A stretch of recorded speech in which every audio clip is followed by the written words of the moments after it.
Assalamualaikum warahmatullahi wabarakatuh. Alhamdulillahirabbil alamin wassalatu wassalamu ala asyrafil anbiya'i wal mursalin wa ala alihi wa sahbihi ajma'in. Alhamdulillah bertemu lagi dalam rancangan Nabi Pesan Apa. Dalam episod kali ini insya-Allah saya akan berkongsi dengan para penonton sebuah hadis yang dikeluarkan oleh Imam Al-Bukhari rahimahullah daripada Abu Mas'ud. An Abi Mas'udin Uqbata ibn Amr Al-Ansari Al-Badri radhiyallahu anhu. Seorang sahabat yang jarang didengari nama dia, Abu Mas'ud. Bukan Ibnu Mas'ud, tapi adalah kunyah dia Abu Mas'ud, ataupun nama sebenar dia Uqbah ibn Amr. Uqbah ibn Amr adalah seorang sahabat dalam kalangan orang Ansar, orang Madinah. Cuma dia juga disebut Al-Badri. Dikatakan yang pandangan lebih kuat, Al-Badri itu bukanlah bermakna dia salah seorang Ahlu Badar ataupun yang pernah menyertai peperangan Badar, tapi Ahlu Badri itu kerana dia pernah menetap di Badar, di satu kawasan yang bernama Badar, yang berlaku perang Badar itulah. Sebab itulah dia dikenali dan terkenal sebagai Al-Badri di belakang dia, Al-Ansari, Al-Badri. Dan dia salah seorang yang awal, orang Ansar yang awal masuk Islam. Dia turut serta dalam Bai'ah Al-Aqabah, iaitu satu perjanjian sebelum Nabi berhijrah ke Madinah, Bai'ah Al-Aqabah. Dan dia salah seorang yang orang muda, syabab, orang muda yang menyertai Bai'ah Al-Aqabah. Dan kalau yang rakan sebaya dengan dia yang banyak meriwayatkan hadis adalah Jabir bin Abdullah radhiyallahu anhu. Banyak meriwayatkan hadis Nabi SAW, dan dia dikira sebagai salah seorang ulama dalam kalangan sahabat yang di hujung usia dia dia menetap di Kufah. Apa hadis yang diriwayatkan oleh Uqbah ibn Amr ini, iaitu beliau berkata bahawa Rasulullah sallallahu alaihi wasallam bersabda, "Inna mimma adrakan nasu min kalamin nubuwatil ula idza lam tastahi fasna' ma syi'ta." Hadis ni famous sebenarnya.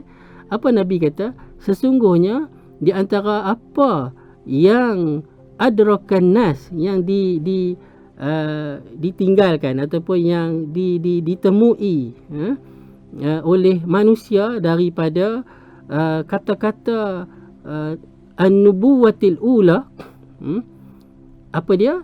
Idza lam tastahi, jika kamu tidak malu, fasna' ma syi'ta, perbuatlah apa yang kamu kehendaki. Apa maksud hadis ni? Kita akan huraikan serba sedikitlah. Pertama, dikatakan tadi apa yang mimma adrakan nas min kalamin nubuwatil ula. Apa yang dimaksudkan dengan nubuwatil ula? Ada dua pandangan. Pandangan yang pertama adalah nubuwatil ula ni adalah angkatan pertama para anbiya, iaitu nabi-nabi yang sebelum ni, yang awal-awal yang sebelum Nabi Musa alaihi salam, iaitu seperti Nabi Nuh, Nabi Ibrahim dan lain-lainnya. Dan yang Nabi Nubuwatil Akhirah ataupun angkatan kedua lah, iaitu seperti Nabi Musa alaihi salam, Nabi Harun dan yang ke bawah. Itu satu pandangan. Tapi pandangan yang lebih masyhur ialah Nubuwatil Ula, semua Nabi sebelum Nabi Muhammad sallallahu alaihi wasallam, dan Nubuwatil Akhirah, iaitu Nabi yang terakhir, iaitu Nabi Muhammad sallallahu alaihi wasallam. Ataupun kita nak senang faham hadis ni, Nabi kata kata-kata ni sebelum nabi-nabi sebelum aku pun telah berkata seperti apa yang aku nak kata ni, iaitu jika kamu tak malu, lakukanlah apa yang kamu kehendaki. Maknanya kata-kata ini orang dah pakat, maksudnya nabi-nabi semua pakat duk cakap dah, bahawa ini adalah kata-kata anbiya, ataupun mimma adrakan nas, maksudnya nak kata orang pakat duk cakap. Benda ni dah maksur. bahawa ini adalah kata-kata anbiya. Okey. Kemudian fasna' ma syi'ta idza lam tastahi fasna' ma syi'ta. Apa maksud dia?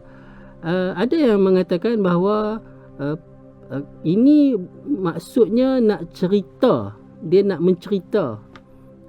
Kalau orang tu dia tak malu, dia akan buat apa yang dia nak buat lah. Itu satu maksud. Maksudnya untuk bercerita. Satu lagi maksudnya dia nak kata macam mana? Jika perkara tu sesuatu yang bukan memalukan, ataupun segala sesuatu perkara tu tidak membawa kepada malu, maksudnya perkara yang okey lah, bukan perkara yang boleh memalukan orang yang buat tu, maka buatlah. Itu satu pandangan lagi. Tapi yang lebih tepat ataupun lebih kuat, kata-kata ini dia berbentuk ancaman. Kalau hang tak malu, hang buat. Macam tu lah. Dia lebih berbentuk ancaman. Macam ayah lah kan. Ayah ni dengan anak kan. Anak ni duk main panjat pokok.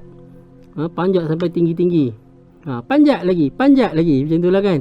Bukanlah suruh panjat. Tapi macam kalau tak mau jatuh, kalau nak jatuh, pi panjat lagi. Macam tu lah.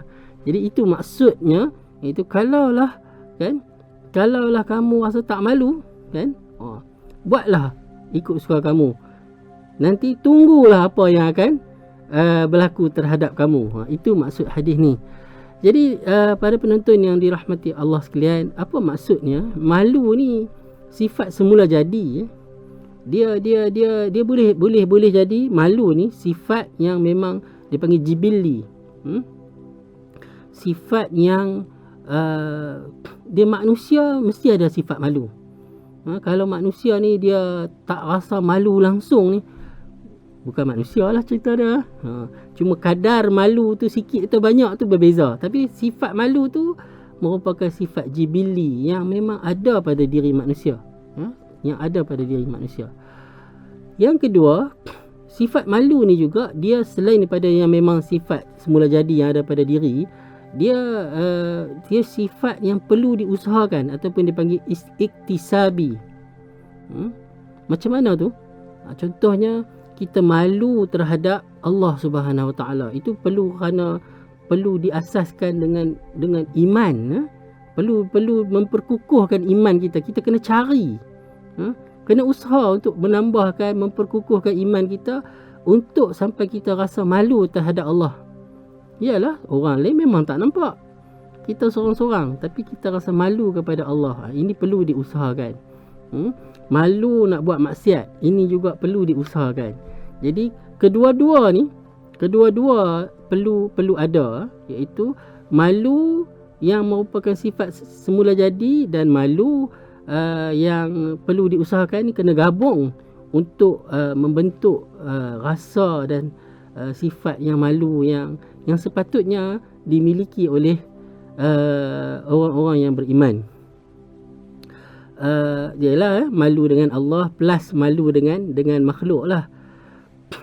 Di sana juga ada juga yang malu yang mazmum, malu yang dicela. Malu tadi kita kata secara umumnya malu ni memang sesuatu yang perlu ada kepada orang yang beriman. Kalau tidak, dia akan buat ikut suka dia. Tapi ada juga malu tak kena tempat, orang Melayu kata kan. Malu yang dicela, mazmum tu yang dicela. Pertama apa dia? Malu pada apa? Malu pada kebenaran. Malu pada menyatakan kebenaran. Ini malu yang dicela. Kerana Allah sendiri sebut dalam Quran kan, innallaha la yastahyi minal haqq. Kita sebagai hamba Allah tak perlu dan tak boleh malu pada kebenaran. Dan malu yang kedua iaitu malu untuk ilmu. Malu untuk menuntut ilmu. Orang-orang Melayu pun selalu kata apa? Malu bertanya sesat jalan kan. Sama lah tu maksud dia tu. Malu untuk ilmu. Teringat sebuah hadis yang disebutkan oleh Aisyah. Apa Aisyah kata? Ni'man nisa'ul ansar. Sebaik-baik wanita-wanita ansar. Beza dengan wanita orang Mekah ni, dia mungkin culture Mekah ni terlalu dominannya orang lelaki ni, wanita ni macam lekeh lah kan. Jadi wanita pun tak berani, nak bercakap pun tak berani, nak bertanya pun tak berani. Jadi sebab itulah Aisyah ni dia orang Quraisy daripada Mekah. Dia tengok, dia datang ke Madinah, dia tengok orang Madinah ni, wanita Madinah ni lebih berani ya. Tu dia kata ni'man nisaul ansar lam yakun yamna'uhunna al-haya'u ay yatafaqqahna fid din. Tidak menghalang mereka ni, sifat malu tu tidak menjadi halangan. Maksudnya mereka tak menjadikan malu sebagai satu halangan untuk mereka memperdalam ilmu mereka, yatafaqqahna fid din, memperdalamkan, memahami agama ini. Mereka tak tahu, mereka tanya kepada Nabi SAW. Jadi para penonton yang dirahmati Allah sekalian, fahamlah kita bahawa malu ini sifat yang mulia. Bahkan disebutkan dia menjadi asas kepada iman, al-haya'u minal iman tu kan. Dan walau bagaimanapun ada malu yang tak dibenarkan ataupun yang dicela. Jadi begitulah hadis yang sangat simple, tapi sangat bermakna apabila kita mampu menghayati serta mengamalkannya dalam kehidupan seharian kita. InsyaAllah kita bertemu lagi dalam rancangan dan episod yang akan datang. Assalamualaikum warahmatullahi wabarakatuh.